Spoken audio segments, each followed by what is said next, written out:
Hello and welcome back to the channel. Today we've got something new, the Motorola G86. Launched just days ago for around 280 euros, it sits proudly in Motorola's better budget lineup. But is it actually good? Let's find out. Looking at the box, Motorola has ditched that old cardboard eco-chic look and moved to something more modern. Inside, you get the phone, a hard plastic case, and a USB cable. No charger in my region. The phone itself has a plastic body fronted by Gorilla Glass 7i, and it's IP68 and IP69 rated for water and dust resistance. Yes, technically, you can now drop it in the jacuzzi and it'll be fine. Also, it's military standard 810H compliant. So, if you happen to drop it during your next tactical mission to the grocery store, you're covered. Mine is in the spellbound vegan leather finish, which sounds less like a phone and more like an overpriced candle. It also comes in golden cypress, cosmic sky, and chrysanthemum. At 185 grams, it feels premium and well built. This time, they dropped the curved screen. Some will mourn, others will rejoice. Personally, I prefer the flat screen, fewer accidental touches, and putting on a screen protector will be easier. The display, 6.67 inches OLED with 120 Hz refresh rate, 1.5K resolution, and 446 pixels per inch. It's HDR10+ certified, and the brightness peaks at a blinding 4500 nits. You can tweak vividness and white balance, and there's flicker prevention built in, which is great if your eyes are tired. In terms of biometrics, the phone has an optical fingerprint scanner, accurate and responsive, but low on the screen. The vibration motor is decent, strong enough for alerts, but don't expect flagship level haptics. Speakers are loud, stereo, and honestly impressive for the price. They're not bass monsters though. Check it out. His performance speaks for itself, but he's amazing, he's funny, he's energetic. You know, when you voice a character, there's just it brings out a different form of acting that sometimes can feel a little too picturesque, you know? Under the hood, we've got a MediaTek 7300.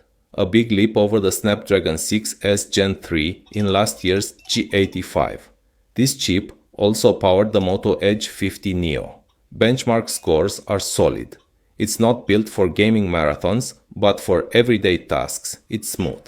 Software-wise, it's stock Android 15 with a touch of Moto seasoning, like font personalization and useful apps for connecting to other devices. Motorola promises 2 years of Android updates and 4 years of security patches. The standard G86 version packs a 5200 mAh battery. That's solid. If you want more, there's a power edition with a monster 6720 mAh cell. The standby drain is just 2% overnight from 10 PM to 7 AM. Motorola does not show screen on time, but I ran a drain test and here are the results. Yes, it can comfortably get you through 2 days of moderate use. It charges at 30 watts and goes from 0 to 100% in about 65 minutes. Now for the cameras. This is where things stay familiar, as in exactly like last year. The main sensor is a 50 megapixel Sony Lithia 600 with optical stabilization,